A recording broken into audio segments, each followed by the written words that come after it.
చూడు మున్నా, నీ పిల్ల పూకాటలని ఎకనైనా కట్టిపెట్టు.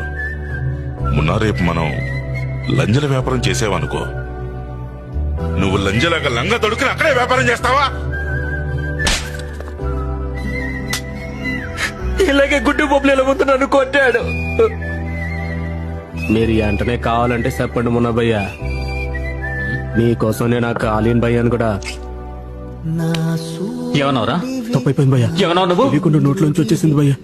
లంచ కొడక, నువ్వు మా బాబుంటే వచ్చేస్తావా? కోసి పడదెంకుతా. నేను ఆయన కొడుకును కాబట్టి ఏమైనా అనొచ్చు, కానీ నువ్వర కొడతారా పూక? అందరి ముందు మున్నాపై చేసుకుంటారా? నీ కొడుకు అస్సలు బుద్ధి లేదు. వాడు ఎలాంటోడు అన్నది ఇంపార్టెంట్ కాదు, వాడు నా కొడుకు అన్నదే ఇంపార్టెంట్. ఇతనే ఈ సంస్థకి సర్వాధికారి. సమయం వచ్చినప్పుడు మొత్తం అతనికి హ్యాండ్ ఓవర్ చేసేస్తాను.